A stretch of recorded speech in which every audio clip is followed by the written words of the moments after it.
할렐루야. 아멘. 하나님의 기뻐하심으로 금요 기도회로 뜻을 정하여 결단한 여러분의 마음속에 풍성한 응답과 성령의 역사가 함께 하시길 축복합니다. 아멘. 말씀의 제목 같이 나눕니다. 믿음의 시선을 회복하라. 믿음의 시선을 회복하라. 아멘. 아멘.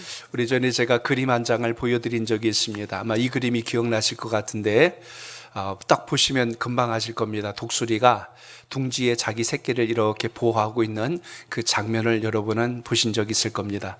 그런데 재밌는 게요, 저 사진을 그대로 180도 돌리면 이런 그림이 됩니다. 보이세요? 예. 뭐가 보이는데요? 그러면 안 됩니다. 보여야 돼요. 예, 머리에 가시미연류관을 쓰신 예수님의 이미지를 이렇게 좀 형상화한 것을 볼 수가 있습니다. 오늘 제가 여러분에게 드릴 말씀은 관점에 대한 이야기입니다. 시선에 대한 이야기예요. 내가 무엇을 보고 있느냐, 어느 관점으로 보느냐에 따라서 우리의 삶의 모습이 완전히 달라질 수 있다는 사실을 오늘 45장을 중심으로 해서 여러분에게 말씀을 드리려고 합니다. 2008년도지요. 11월 5일 미국은 제 44대 대통령으로 여러분이 아시는 바로 오바마 대통령을 그때 선출하게 됩니다. 그때 최초로 흑인 대통령이 선출됨으로 인해서 전 세계가 깜짝 놀랐고 이목이 집중됐을 뿐만 아니라 어떻게 정치를 할 것인가 많은 관심이 집중됐을 때, 그때 이제 당시에 이제 당선 연설을 할 때 한 대목이 이렇게 그래서 읽다가 좀 발췌해서 좀 소개할까 합니다. 그분이 그때 그 오바마 대통령이 당선 연설을 할 때 이런 말을 좀 했습니다. 저는 지난 16년 동안 가장 친구이자 든든했던 나의 동반자, 내 인생의 모든 것을 바쳐도 좋을 나의 사랑, 그리고 우리 국가의 포스트 레이디, 바로 미셸 오바마가 아니었다면 저는 이 자리에 서지 못했을 것입니다 하고 그의 아내된 분을 칭찬합니다. 그리고 이어서 이렇게 이야기했어요. 그의 자녀들을 이야기합니다. 나의 딸 샤샤와 말리아 정말 사랑한다. 그리고 백악관으로 이사가는 날 강아지를 선물할 것을 약속한다 하고 이렇게 이야기를 합니다. 그 후에 이제 처음으로 이제 기자회견을 가졌을 때 어느 기자가 그때 처음 연설했던 말의 마지막 대목을 붙들어서 그렇게 질문을 했다고 합니다. 대통령께서 당선 당시 연설하였을 때 딸들에게 강아지를 사준다고 약속하셨는데 어떤 강아지를 사주시겠습니까? 라고 이런 질문을 던졌습니다. 그때 오바마 대통령은 이렇게 대답을 합니다. 제가 강아지를 고를 때 두 가지 조건이 있습니다. 첫째는 딸아이의 알레르기가 있어서 그걸 피할 수 있는 그 종을 선택할 것입니다. 그리고 두 번째 이야기를 하는데 또 하나는 유기견 보호소에 있는 개를 선택할 것입니다 라고 이렇게 대답을 합니다. 유기견 보호소를 여러분 아실 겁니다. 집에서 버려졌거나 또 이렇게 거처가 없는 그런 개들을 보호한 곳에 있는 그 개를 선택해서 입양하여 키우겠다는 이야기입니다. 그러고 나서 맨 마지막에 한 멘트가 굉장히 인상적이었습니다. 오바마는 유기견을 데려오겠다고 하면서 이렇게 농담 비슷하게 이야기를 합니다. 유기견 보호소에는 말할 필요 없이 나 같은 잡종견들이 많겠지요 라고 이렇게 이야기를 합니다. 그때 뒤에 있던 그 참모진들과 또 기자들이 막 이렇게 좀 웃었습니다. 웃음 뒤에 좀 뼈가 있었죠. 나의 삶은 정말 어떻게 보면 잡초와 같이 이렇게 좀 인정받지 못하고 자라왔습니다라는 걸 빗대어서 그 유기견 보호소에는 잡종견들이 많겠죠. 그들 중에 하나를 난 택할 것입니다. 이런 어떤 이야기를 전했다는 것입니다. 그 이야기 속에서 우리가 한 가지 생각해 볼 것은 여러분이 아시겠지만 이 오바마 대통령의 성장 과정이 참 힘들었다는 이야기를 그의 전기를 통해서 소개한 것을 봅니다. 아버지는 케냐 사람이고요, 어머니는 미국 사람입니다. 그러다 보니까 어머니의 고향인 미국에서도 또 아버지의 고향인 케냐에서도 그가 혼혈아라는 것 때문에 제대로 이게 좀 인종차별에 대한 극심한 어려움을 겪으면서 성장기를 보냈다는 겁니다. 그걸 견디지 못해서 중간에 약물 중독에 빠지기도 했고요. 그러다가 그가 만난 사람, 바로 그의 아내를 만나서 그의 인생에 굉장히 기준을 잡는데 큰 힘이 되었더라라고 그런 고백을 하게 됩니다. 자신을 이야기할 때 나 같은 잡종견이라는 표현을 빗대어서 이야기를 합니다. 그 마음속에는 그에게 얼마나 마음에 상처가 있었을지를 우리는 생각해 볼 수가 있는 것입니다. 인생을 살다 보면 오늘 우리 모두도 마찬가지입니다. 남한테 말할 수 없는 마음의 상처가 있고 아픔이 있고 또한 고난이 있을 것입니다. 그 고난 때문에 우리가 인생을 살아갈 때 때로는 주저할 때가 있고 위축돼서 아무것도 할 수 없을 때가 있습니다. 사람마다 누구나 저마다 상처를 갖고 있는데요. 어떤 사람은 학력에 대한 컴플렉스를 갖고 있습니다. 어떤 사람은 부모에 대한 컴플렉스를 갖고 있고요. 어떤 사람은 물질에 대한, 어떤 사람은 배움에 대한 것에 대한 상처를 가슴에 담고 있습니다. 또 어떤 분들은 외모에 대한 컴플렉스로 인해서 그것이 상처가 된 분들도 있을 것입니다. 저는 오늘 여러분께 오늘 요셉이란 인물을 통해서 그의 인생이 얼마나 힘겹고 어렵고 버림당하고 차별당하고 거의 기억되지 못할 인생이었는가를 우리가 살펴보면서 그와 같은 인생까지도 하나님 손에 붙들렸을 때 어떤 변화가 일어났는가. 그런데 이 변화가 일어난 것보다 더 중요했던 것은 요셉이 그것을 어떻게 바라보고 있었느냐 하는 요셉의 시선을 오늘 여러분에게 말씀드리려고 합니다. 그래서 오늘 이 금요기도에 연초에 우리가 기도하는 이 시간에 올 한 해 여러분의 삶 속에 나의 시선으로 세상을 보지 말고 하나님의 관점과 시선으로 여러분의 자라온 환경과 오늘 여러분의 현실과 여러분이 가야 할 길을 볼 수 있는 믿음의 안목이 있기를 축복합니다. 아멘. 믿음이 성숙했다는 것은 관점이 다르다는 의미와 동일할 것입니다.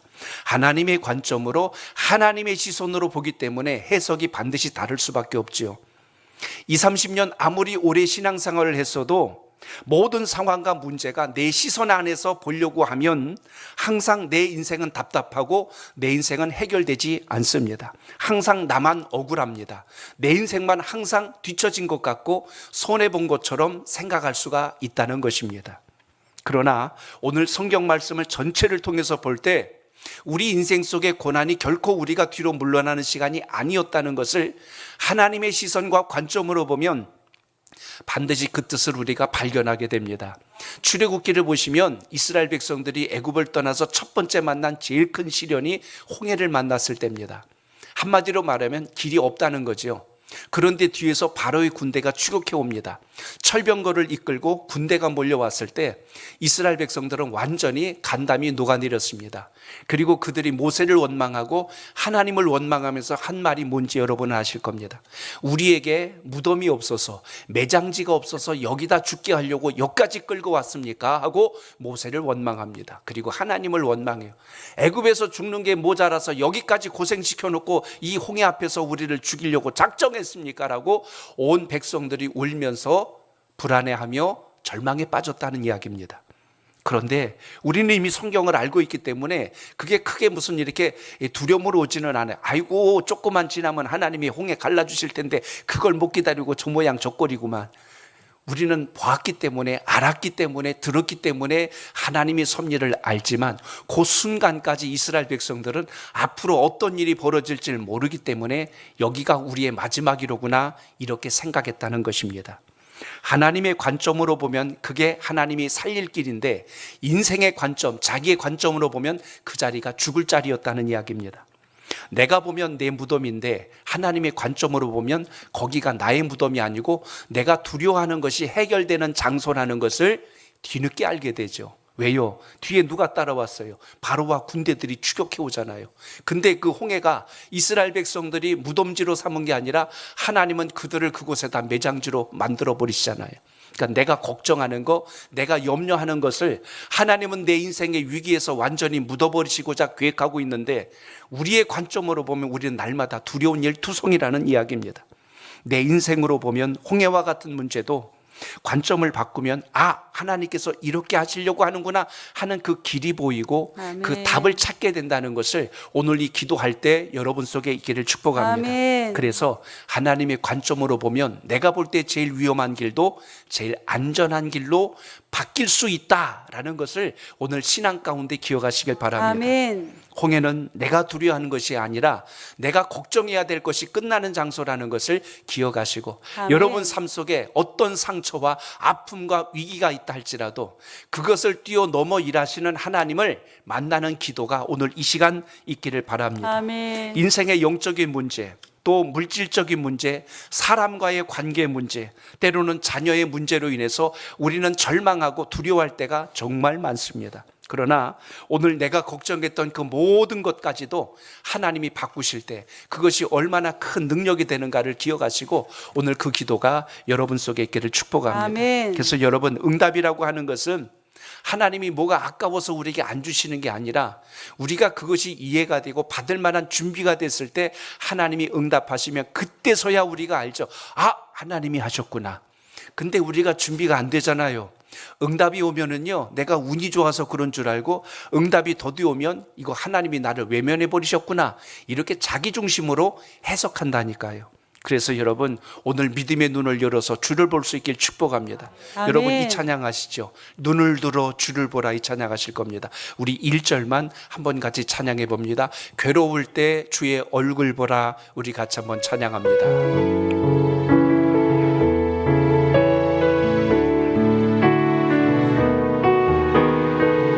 가사를 잘 생각하며 찬양해 보세요.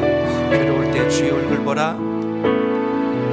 괴로울 때 주님의 얼굴 보라. 영화의 주님 바라보아나. 세상에서 친한 친구들아,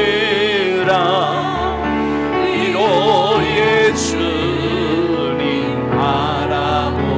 아멘. 눈을 들어, 눈을 들어 주를 보라. 내 모든 염려 주께 맡겨라. 슬플 때에 주 예수 얼굴 보라. 사랑의 주님 안식 주님, 눈을 들어, 눈을 들어 주를 보라. 내 모든 염려 주께 맡겨라. 슬플 때에 주 예수 얼굴 보라. 사랑의 주님 안식 주리라. 아멘. 주님 안에 있을 때가 제일 안전한 길임을 믿고 기도하시길 바랍니다. 올 한 해가 아무리 고금리에 또 뭐 여러 가지가 다 치솟아 올라가지고 힘들다 어렵다 해도 여러분이 주님과 동행하시고 주님 안에 거하시면 반드시 우리의 걱정과 염려를 뛰어넘어 하나님의 놀라우신 역사를 체험하는 기적의 해가 될 줄로 믿습니다. 아멘. 1970년도에 여러분이 잘 아는 현대건설의 그 대표였던 정주영 회장의 유명한 스토리 하나가 있습니다. 그때 당시 석유 파동으로 인해서 우리나라 경제가 굉장히 어려울 때입니다. 그래서 모든 건설 경기도 힘들었을 때 그때 어떻게 할 것인가를 하다가 그 사우디아라비아 중동의 건축 경기를 살려보자고 현지를 답사를 갔습니다. 그런데 그때 당시 우리가 견딜 수 있는 온도는 거의 30에서 35도 사이, 그나마 그 정도까지도 우리가 힘들어 할 텐데 그때 중동의 날씨는 거의 55도가 넘습니다. 근데 거기서 건설업을 한다는 거는 도저히 가망성이 없죠. 모든 기업인들이 거기 현지 답사를 했는데요, 모두 혀를 내둘렀습니다. 여기선 절대로 건축 일을 할 수가 없습니다. 다 더위에 지쳐가지고 이 물 없는 사막에서 공사한다는 건 죽는 일입니다 하고 다 포기하고 나가 자빠졌습니다. 그때 현대 정주영 회장이 답사를 하고 결과를 가지고 누굴 찾아가냐면 대통령을 찾아갔어요. 그래서 이렇게 이야기합니다. 그런 장소니까 우리에게 기회입니다라고 그랬어요. 아니 그게 어떻게 기회가 되겠냐. 도저히 거기는 기후도 맞지 않고 환경이 척박해서 건설업은 안 될 것 같다라고 했더니 가능성에 대한 이야기를 설명했습니다. 그중에 첫째가 무엇이었냐면 제일 먼저 이야기한 게 이겁니다. 거기는 1년 내내 비가 오지 않기 때문에 공사기간을 단축할 수 있습니다. 우리는 장마 만나고 뭐 만나면 일 쉬어야 되잖아요.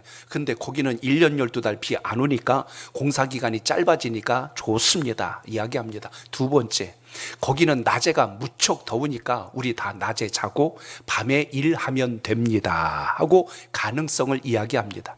그쪽과 우리나라하고 시차가 거의 반대이기 때문에 우리는 그냥 바로 가자마자 밤에 일 시작하면 전혀 피곤하지 않고 일할 수 있으니 됩니다 라고 이야기합니다.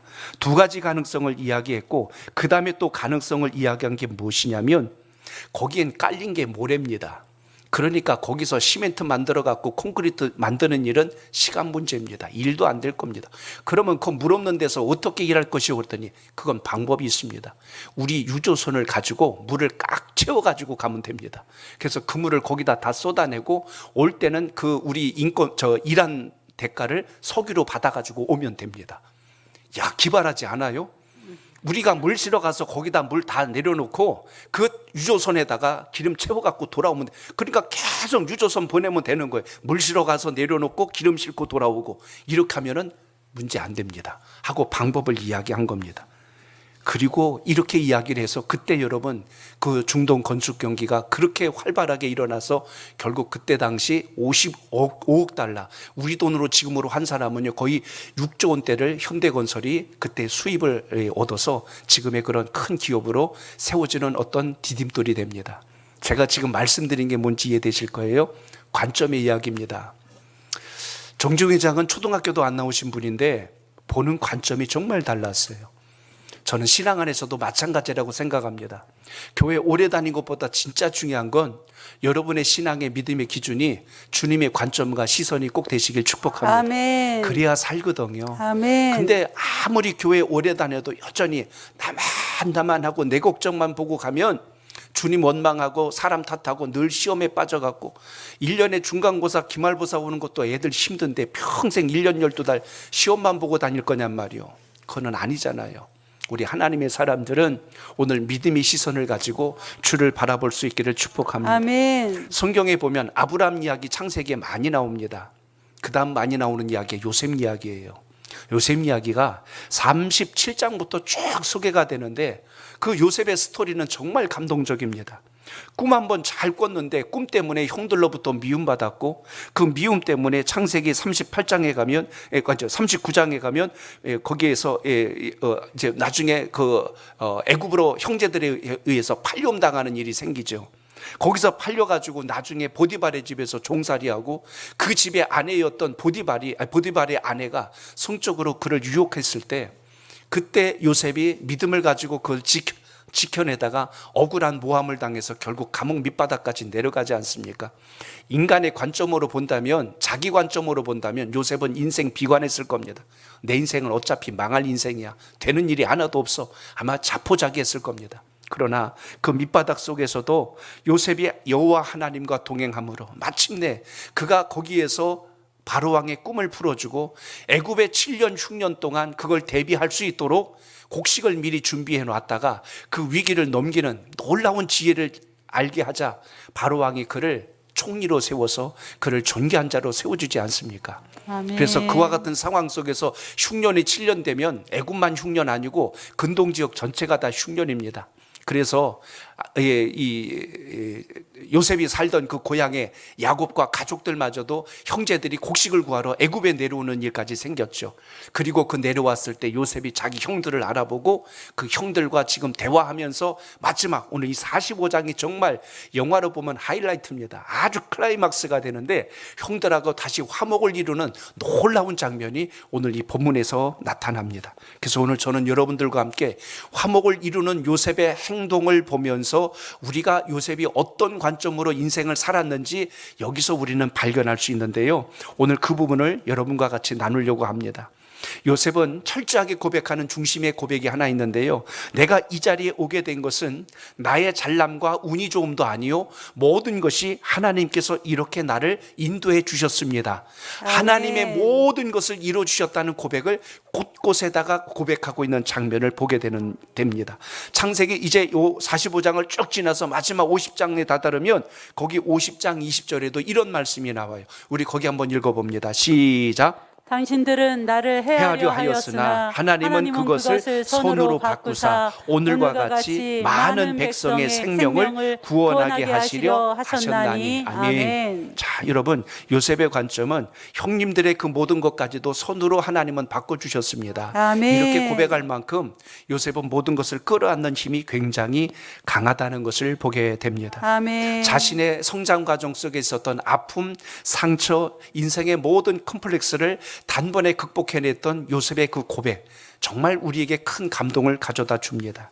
대부분 우리가 인생을 살며 힘들어지는 이유들을 성장기 과정을 이야기할 때가 많습니다.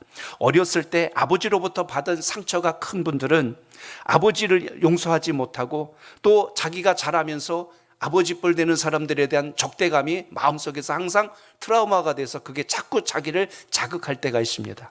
또 어떤 사람은 어렸을 때 받은 상처가 성장기 과정에서 또 그것이 하나의 어떤 분노로 표출되어서 다른 사람에게 고통을 가져다주는 일들도 생길 때가 있습니다.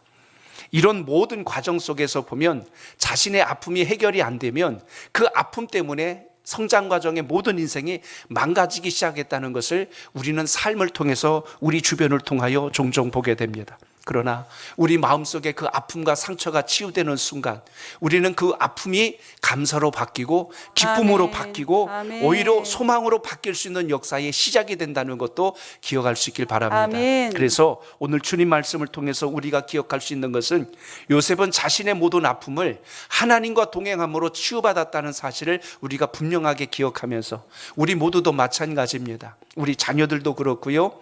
인생 살면서 상처 없이 자란 사람은 한 사람도 없어요.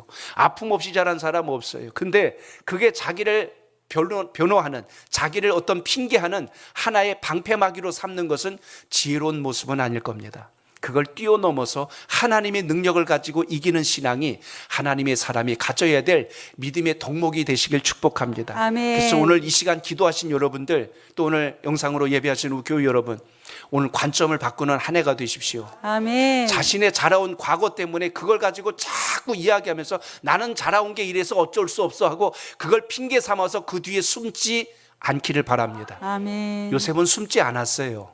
하나님과 함께함으로 다 뛰어넘었다는 겁니다. 아멘. 하나님의 사람들, 주님 만난 사람들은 다 이렇게 바뀌어지는 게 정상입니다.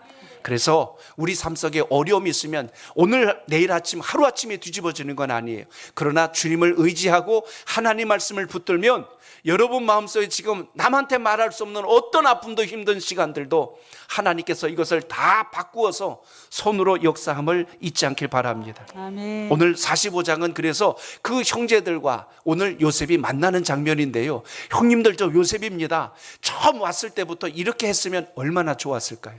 근데 요셉이 처음부터 그렇게 안 합니다. 자기 얼굴을 가리고 애굽의 언어를 사용하면서 그들과 전혀 무관했던 인생처럼 행동을 시작하게 되죠. 그리고 요셉이 형들의 마음을 알아보고 싶어 하는 어떤 확인 작업을 거치는 것을 우리가 봅니다. 나는 지금 하나님 때문에 마음의 치유가 됐고 회복이 됐지만 형제들은 그게 아직 회복이 안 됐다면 지금 내가 나를 밝힌다고 해서 그들이 나를 환영할 것인가? 그렇지 않을 것에 대한 염려가 있었기 때문에 형들의 마음은 그때와 지금 같을까 다를까 이걸 알아보고 싶은 요셉의 행동들을 우리가 주목합니다. 그 이야기가 42장부터 시작이 되는데요. 42장에 보면 요셉이 자기 형들의 마음을 떠보기 위해서 물어봅니다. 거기 42장 9절에 보니까 너희들이 여 애굽까지 내려온 걸 보니까 너희들은 저기 가나안 땅에 사는 자들인데 여기까지 온 걸 보니까 우리 애굽 땅을 정탐하라고 온 간첩들 아니냐, 너희들 스파이 아니냐라고 그렇게 이야기합니다. 그럴 때 그 형제들이 요셉 앞에 엎드려서 이렇게 이야기합니다. 아닙니다. 우리는 형제가 12입니다. 12이라고 그랬어요. 누구까지 포함한 거죠? 요셉까지 지금 포함하고 있는 거예요. 그 대목이 요셉이 주목하고 있는 장면이 바로 거기입니다. 옛날에 자기들이 숨겨놓은 비밀이 하나 있잖아요.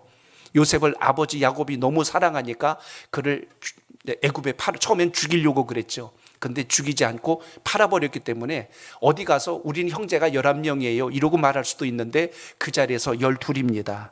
그리고 우리 막내가 있는데 막내는 지금 아버지랑 같이 집에 있고 지금 현재 상황은 이렇습니다 하고 집안 사정을 그대로 아뢰는 장면을 거기서 우리가 주목하게 됩니다. 자, 그로 인해서 요셉은 벌써 우리 형제들이 나를 잊지는 않았구나, 그 대목에서 하나를 발견하게 됩니다. 또 하나는 형들을 통해서 그가 확인하고 싶었던 게 있어요. 그들을 다 가둬둡니다. 가둬두었다가 나중에 그들에게 이제 곡식을 이제 주어서 고향 땅으로 가도록 보내주는데요, 그냥 보내지 않지 않습니까? 그들 속에 마지막 그 베냐민의 어디입니까? 그 나중에 또 데려오라고 했을 때 이야기인데, 거기다 요셉의 잔을 숨겨놓고 나중에 가서 내 물건을 가져간 자는 이 땅에서 떠나지 못할 것이다라고 그렇게 이야기하는 장면이 나옵니다.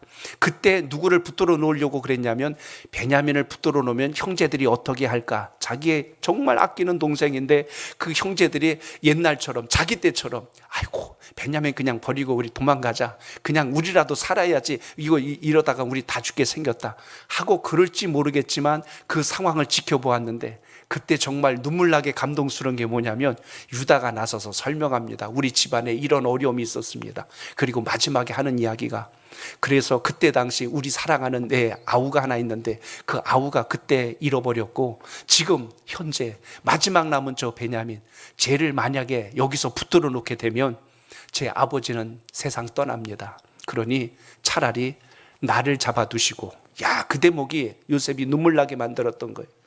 나를 잡아두시고 그 막내 아이는 데려 보내주셔야 됩니다.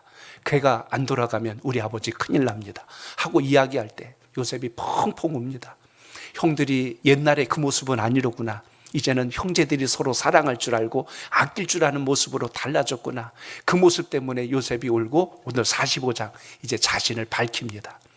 이 사실을 확인하기 전까지는 숨겼지만 그 형제들의 마음이 그래도 여전히 자기를 잊지 않고 있었고 그때 한 행동들이 잘못됐다는 걸 알고 있었기에 오늘 요셉은 그 상황을 설명하며 만나는 장면을 여기서 보게 됩니다.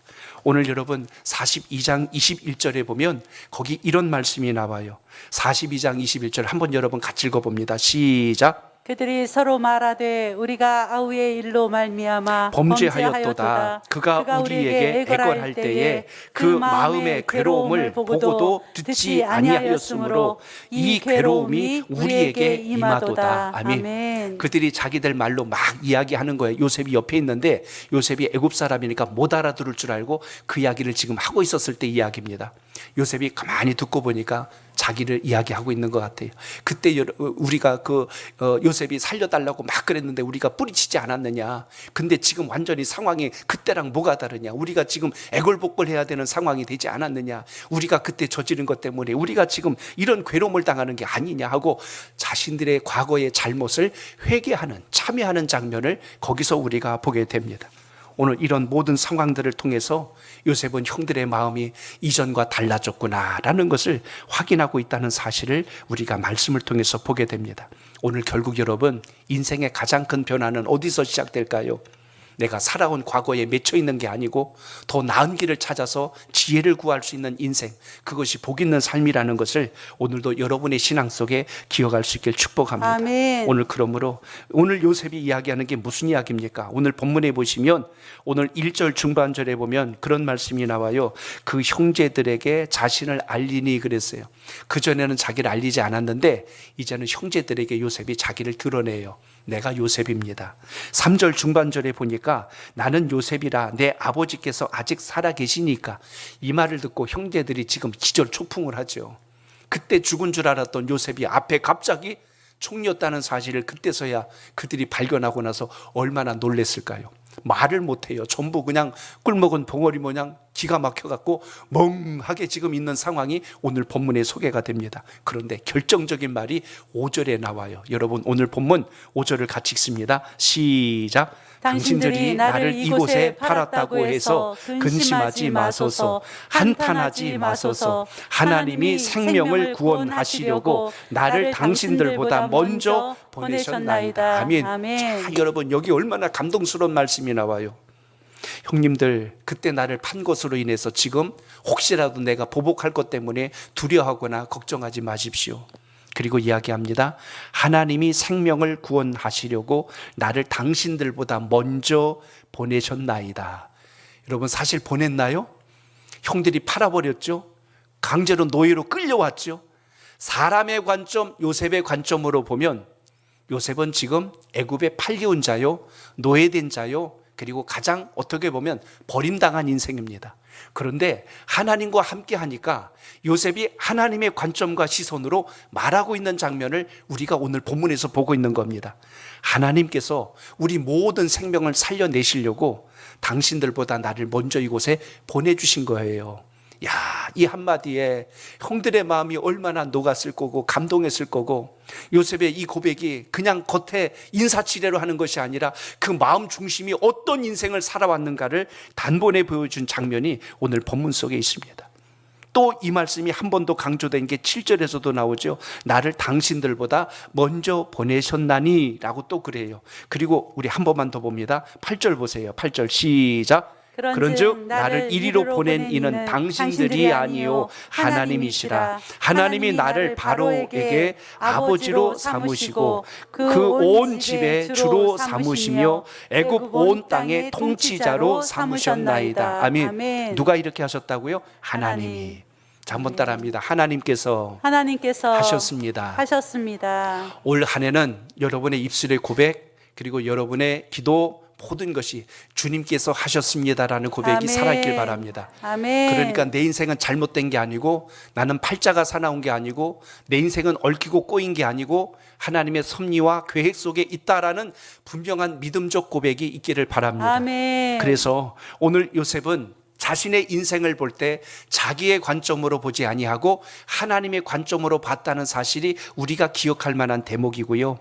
그리고 그는 과거에 내가 이렇게 힘들고 이렇게 살아왔어요가 아니고 오늘 나를 여기에 이렇게 오게 한 걸 보니 과거에 이런 시간도 하나님께서 하신 겁니다 라고 고백한 겁니다. 이게 중요한 이유는 우리는 과거의 아픔과 상처를 오늘 내가 불행한 것의 원인으로 삼을 때가 많습니다. 근데 믿음의 관점으로 보시면 여러분, 오늘 하나님께서 나를 이렇게까지 쓰시려고 이런 과정 속에서 나를 인도해 주셨습니다. 같은 상황인데 뭐가 다르죠? 해석이 다르잖아요. 아멘. 관점이 다르잖아요. 아멘. 그렇다고 상황이 달라졌나요? 아니죠.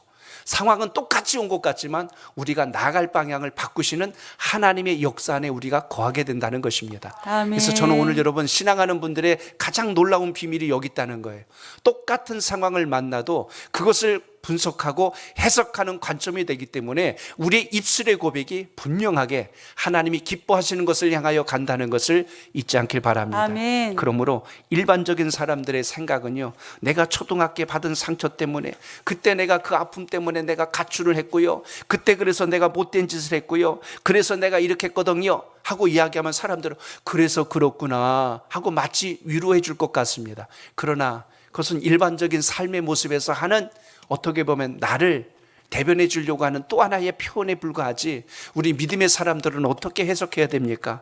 그런 상황 속에서도 하나님이 나를 붙들어 주셨고 아멘. 지켜주셨기 때문에 아멘. 제가 오늘 이렇게 살 수가 있었습니다. 아멘. 이것이 여러분의 신앙과 간증이 되시길 축복합니다. 아멘. 오늘부터 여러분, 오늘 기도하실 때부터 관점을 바꾸십시오. 주님, 아멘. 나는 왜 이렇습니까? 내 인생은 왜 그렇습니까? 하고 과거에 대한 푸념과 원망이 아니고, 하나님 이런 상황 속에서 제가 주를 만났으니 제가 주의 주의 영광을 위해서 살아갈 수 있는 그 방향을 선명하게 보여주옵소서. 아멘. 이렇게 요셉의 관점과 시선이 여러분 속에 있기를 축복합니다. 아멘. 그러므로 오늘 누구 때문에 내가 이렇게 됐습니다가 아니고 이제는 하나님 그 환경을 뛰어넘어 제가 이렇게 갈 수 있게 되었습니다라는 믿음의 고백이 있길 축복합니다. 아멘. 그래서 오늘 요셉은 여러분 자신이 애굽으로 보낸 것이 하나님의 계획이라는 것을 오늘 선언합니다.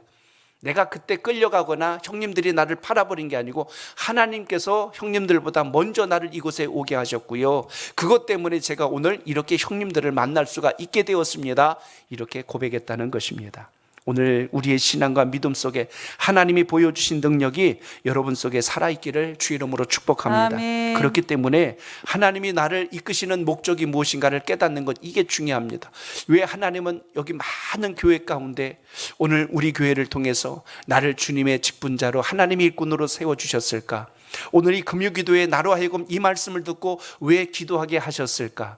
하나님께 뜻을 묻고 지혜를 묻고 기도하는 여러분의 소망이 있기를 축복합니다. 아멘. 하나님이 나를 보내주셨다. 여러분의 가정도 마찬가지예요. 수많은 모든 가정들, 환경들이 있는데 우리가 남을 부러워하고 남을 아쉬워하기 이전에 이 환경에서 하나님이 나를 통하여 하실 일이 무엇일까를 바라보는 안목이 있기를 주 이름으로 축복합니다. 아멘. 하나님의 은혜를 체험한 사람, 하나님의 은혜를 바라보는 사람은 자신의 환경에 대한 절망이 아니라 이걸 통해서 하실 하나님의 뜻을 발견하려고 언제나 그 시선을, 관점을 주님께 둔다는 것을 잊지 않기를 바랍니다. 아멘. 하나님의 은혜를 맛보기 위해서 주님께서 우리를 통하여 행하실 것을 발견하는 복된 한 해가 되시기를 바랍니다. 아멘. 그렇기 때문에 오늘도 기도할 때마다 우리를 향하신 주의 계획이 무엇인가를 발견하는 믿음의 안목과 역사가 있길 축복합니다. 아멘. 그러기 위해서 우리가 갖춰야 될 것은 믿음의 덕목과 그리고 믿음의 실력이 더 성장할 수 있길 축복합니다. 아멘. 사람이 체력이 강하면 면역력도 강해듯이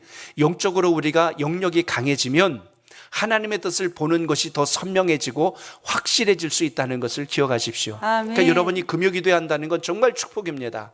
여러분이 기도하고 간구함으로 인하여 여러분의 믿음의 담력과 여러분의 신앙의 내공이 더 강건해져서 하나님의 뜻을 볼 수 있는 힘이 더 분명해진다는 것입니다. 아멘. 믿음의 감각이 강할수록 여러분의 신앙과 삶 속에 하나님의 능력을 더 강력하게 체험한다는 것을 잊지 않길 바랍니다. 아멘. 그래서 상처와 아픔이 나에게 슬픔이 아니라 이제는 그것을 웃으며 말할 수 있는, 오늘 요셉과 같이 자신의 과거의 아픔과 상처가 고통과 절망이 아니라 형제들을 아우르며 끌어안을 수 있는 힘이 되었던 것처럼 이 기도가 여러분에게 있길 축복합니다. 아멘. 과거가 화려했을지라도 오늘 내가 지금 비참한 상황 속에 있으면 그건 부끄러움과 수치가 될 겁니다. 그러나 오늘 내가 믿음 안에 강하게 서고 담대히 섰으면 과거의 힘든 시간이 오늘 나를 더 아름답게 세우는 또 하나의 디딤돌이 된다는 걸 잊지 않길 바랍니다. 아멘. 실력을 키우면 세상이 놀랍니다. 세상에나 어떻게 저런 환경에서 저렇게 일어날 수 있을까?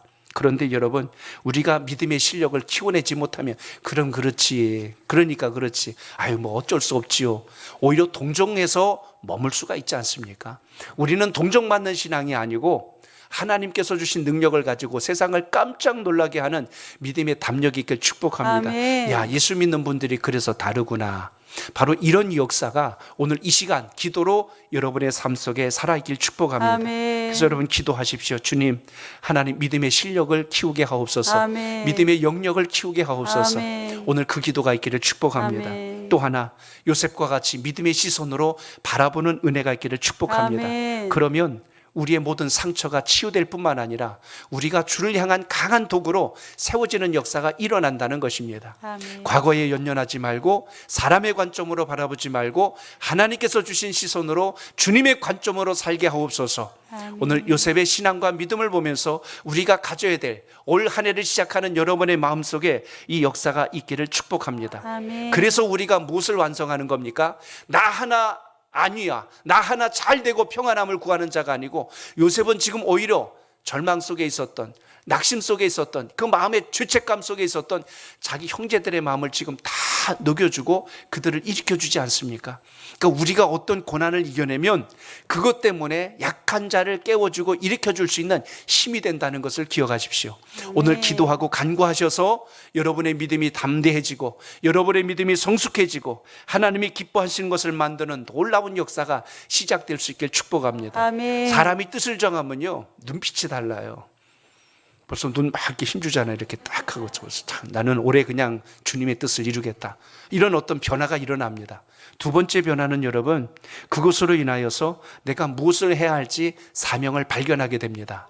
그리고 한 가지 더, 그러면 마침내 여러분의 내면의 인격과 신앙과 성품이 성숙되어 간다는 것을 잊지 않길 바랍니다. 아멘. 오늘 과거에 연연하는 신앙이 아니고 과거를 탓하는 신앙이 아니고 핑계하는 신앙이 아니고 주님의 관점으로 일어서겠습니다. 오늘 이 아멘. 마음 가지고 기도하셔서 승리하는 우리 모두가 되시길 축복합니다. 아멘. 여러분 때문에 여러분을 통해서 누군가를 일으켜주고 누군가에게 힘을 실어주고 누군가가 주를 만날 수 있도록 우리가 도구 될 수 있다는 것, 오늘 요셉이 그렇게 쓰임받았습니다. 아멘. 오늘 여러분 2023년도 올 한 해는 이러한 역사가 여러분의 믿음의 고백 속에서 증거될 수 있기를 축복합니다. 아멘.